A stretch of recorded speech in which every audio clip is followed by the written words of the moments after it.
नमस्कार साथियों। पिछले वीडियो में हम बहुत ही महत्वपूर्ण कथन जो आचार्य रामचंद्र शुक्ल जी के परीक्षा की दृष्टि से महत्वपूर्ण हैं उनके बारे में बात कर चुके थे। तो आइए शेष बचे महत्वपूर्ण कथनों के बारे में बात करते हैं। तुलसीदास जी के बारे में वे कहते हैं कि प्रेम और श्रृंगार का ऐसा वर्णन जो बिना किसी लज्जा और संकोच के सबके सामने पढ़ा जा सके वो गोस्वामी जी का ही है। कौन? शुक्ल जी कहते हैं। शुक्ल जी कहते हैं तुलसीदास जी के बारे में कि हम निसंकोच कह सकते हैं कि यह एक कवि ही हिंदी को प्रौढ़ साहित्यिक भाषा सिद्ध करने के लिए काफ़ी है। तुलसीदास जी के लिए कहते हैं अब तक पाए गए पुस्तकों में यह भाषा योग वशिष्ठ सबसे पुराना है जिसमें गद्य अपने परिष्कृत रूप में दिखाई पड़ता है। भाषा योग वशिष्ठ को परिमार्जित गद्य की प्रथम पुस्तक और राम प्रसाद निरंजनी को प्रथम प्रौढ़ गद्य लेखक मान सकते हैं।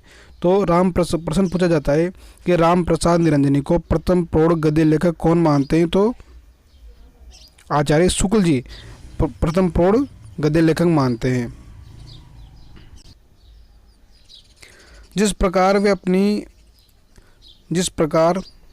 अपनी अरबी फारसी मिली हिंदी को उर्दू कहते थे, उसी प्रकार संस्कृत मिली हिंदी को भाका इंशाअल्लाह खां के लिए आचार्य शुक्ल कहते हैं कि जिस प्रकार वे अपनी अरबी फारसी मिली हिंदी को उर्दू कहते थे, उसी प्रकार संस्कृत मिली हिंदी को क्या कहते थे? भाका कहते थे।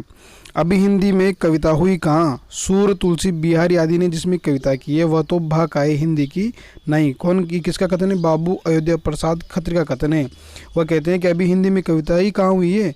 सूर, तुलसी, बिहारी आदि ने जिसमें कविता की है वो तो भाका है, हिंदी नहीं।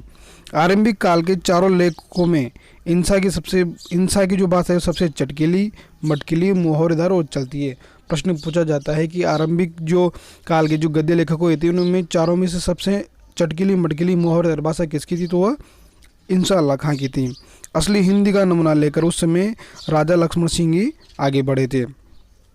इससे भी बड़ा काम उन्होंने यह किया कि साहित्य को नवीन मार्ग दिखाया और उसे वे शिक्षित जनता के साथ चरण में ले आए। कौन? भारतेंदु हरिश्चंद्र जी। इससे भी बड़ा काम उन्होंने क्या किया? इससे भी बड़ा काम उन्होंने ये किया कि साहित्य को नवीन मार्ग दिखाया और जनता के साथ चरण में उसे शिक्षित जनता के साथ चरण में ले आए। प्रेमघन में अपनी पुरानी परंपरा का निर्वाह अधिक दिखाई पड़ता है। यह पुरानी परंपरा से मतलब भाषा से है, यानी कि अपनी पुरानी जो परंपरा यानी भाषा से संबंधित जो परंपरा चली आ रही थी उसमें प्रेमघन पुरानी परंपरा का निर्वाह सबसे अधिक करते दिखाई पड़ते हैं। विलक्षण बात यह है कि आधुनिक गद्य साहित्य की परंपरा का प्रवर्तन नाटकों से हुआ। शुक्ल जी कहते हैं कि अंग्रेजी ढंग का मौलिक उपन्यास पहले पल हिंदी में लाला श्रीनिवास दास का परीक्षा गुरु ही निकला था। तो प्रश्न पूछा जा सकता है कि जो परीक्षा गुरु है उसको हिंदी का अंग्रेजी ढंग का पहला उपन्यास कौन मानते हैं? तो आचार्य शुक्ल जी मानते हैं। आचार्य शुक्ल हिंदी का जो प्रथम उपन्यास है वह लाला श्रीनिवास दास का परीक्षा गुरु को मानते हैं, अंग्रेजी ढंग का जो पहला उपन्यास मानते हैं।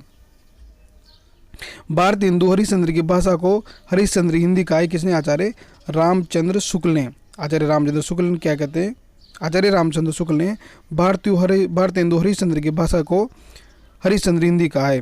शुक्ल ने भारतेंदु के नाटक सत्य हरिश्चंद्र को बंगला से अनुदित नाटक माना है।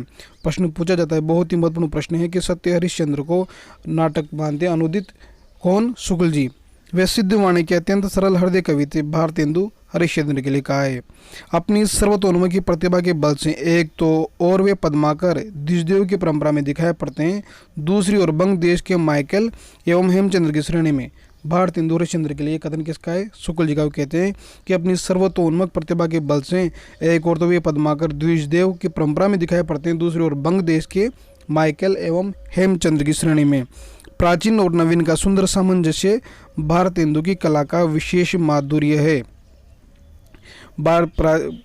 प्राचीन और नवीन का सुंदर सामंजस्य भारतेंदु कला क्या है? विशेष माधुर्य है। श्रीयुत पंडित महावीर प्रसाद द्विवेदी ने पहल विस्तृत आलोचना का रास्ता निकाला। तो विस्तृत आलोचना का रास्ता किसने निकाला? सबसे पहले पंडित महावीर प्रसाद द्विवेदी ने। आलस्य का जैसा त्याग उपन्यासकारों में देखा गया वैसा और किसी वर्ग के हिंदी लेखकों में नहीं। ये सभी जो कथन है वो महत्वपूर्ण कथन आचार्य शुक्ल के द्वारा कहे गए हैं। पहले मौलिक उपन्यास लेखक जिनके उपन्यासों की सर्वसाधारण में धूम हुई काशी के बाबू देवकीनंदन खत्री थे, जिन्होंने चंद्रकांता संतति जैसे उपन्यास लिखे थे।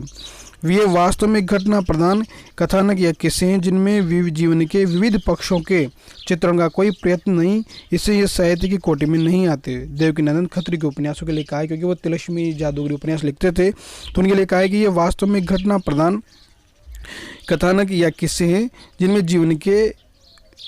जीवन के विविध पक्षों के चित्रण का कोई प्रयत्न नहीं, इसी साहित्य की कोटि में नहीं आते। देवकीनंदन खत्री के उपन्यासों के लिए बात कही गई है। उन्होंने साहित्य की हिंदी ना लिखकर हिंदुस्तानी लिखी, जो केवल इसी प्रकार की हल्की रचनाओं में काम दे सकती थी। देवकीनंदन खत्री के लिए यानी कि उन्होंने साहित्य की हिंदी नहीं लिखी, बल्कि क्या लिखी, केवल हिंदुस्तानी लिखी, जो कि हल्की रचनाओं में काम दे सकती थी। उपन्यासों का ढेर लगा देने वाले दूसरे मौलिक उपन्यासकार कौन थे? पंडित किशोरीलाल गोस्वामी थे, जिनकी रचनाएं साहित्य कोटि में आती है। किशोरीलाल गोस्वामी जी की रचनाएं तो साहित्य कोटि में आती है। साहित्य की दृष्टि से उन्हें हिंदी का पहला उपन्यासकार कहना चाहिए, पंडित किशोरीलाल गोस्वामी के लिए। साहित्य की दृष्टि से हिंदी का पहला उपन्यासकार किसे कहना चाहिए? तो पंडित किशोरीलाल गोस्वामी जी को साहित्य की दृष्टि से हिंदी का पहला उपन्यासकार कहना चाहिए। आगे बात करें, यदि इंदुमती किसी बंगला कहानी की छाया नहीं है तो हिंदी की यही पहली मौलिक कहानी ठहरती है। इसके उपरांत 11 वर्ष का समय फिर दुलाईवाली का नंबर आता है। तो 11 वर्ष का समय जो कहानी है वो तो स्वयं आचार्य रामचंद्र शुक्ल जी के द्वारा लिखी गई है और दुलाईवाली बंग महिला के द्वारा लिखी गई है। तो इंदुमती किसी बंगला कहानी की छाया नहीं है तो हिंदी की ये पहली मौलिक कहानी ठहरती है। तो आचार्य शुक्ल जी किसको, इंदुमती को पहली मौलिक कहानी मानते हैं। यदि गद्य कवियों की या लेखकों की कसौटी है तो निबंध गद्य की कसौटी है। बहुत ही महत्वपूर्ण कथन है। यदि गद्य कवियों या लेखकों की कसौटी है तो निबंध गद्य की कसौटी है। भाषा की पूर्ण शक्ति का विकास निबंधों में सबसे अधिक संभव होता है। आचार्य शुक्ल ने उसने कहा था कहानी को अद्वितीय कहानी मानना है। क्या मानना है? अद्वितीय कहानी। किसको? आचार्य शुक्ल किसे मानना है? उसने कहा था चंद्रधर शर्मा गुलेरी की जो कहानी उसने उसको अद्वितीय कहानी माना है। वह कहते हैं कि इसके पक्के यथार्थवाद के बीच, सुरुचि की चरम मर्यादा के भीतर भावुकता का चरम उत्कर्ष अत्यंत निपुणता के साथ संपुटित है।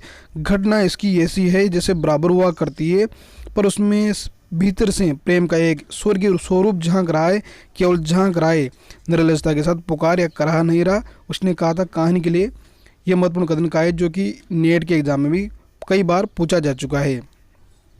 बात करें तो इसकी घटनाएं ही बोल रही है, पात्रों के बोलने की अपेक्षा नहीं। उसने कहा था कहानी के लिए कौन कहते हैं? शुक्ल जी कहते हैं कि इसकी घटनाएं बोल रही है, इसके पात्रों के बोलने की अपेक्षा ही नहीं है। आचार्य शुक्ल ने महावीर प्रसाद द्विवेदी के लेखों को बातों का संग्रह कहा है। क्या कहा है? बातों का संग्रह। द्विवेदी जी के लेखों को पढ़ने से ऐसा जान पड़ता है कि लेखक बहुत मोटी अकल के पाठकों के लिए लिख रहा है। द्विवेदी जी के लेखों को पढ़ने से मालूम होता है जैसे कि वह किसी मोटी अकल के पाठकों के लिए लिख रहे हैं। यह शुक्ल जी का कथन है। पंडित गोविंद नारायण मिश्र के गद्य को समास अनुप्रास में गुथे हुए शब्द गुच्छों का एक अटाला समझिए। कौन? शुक्ल जी कहते हैं।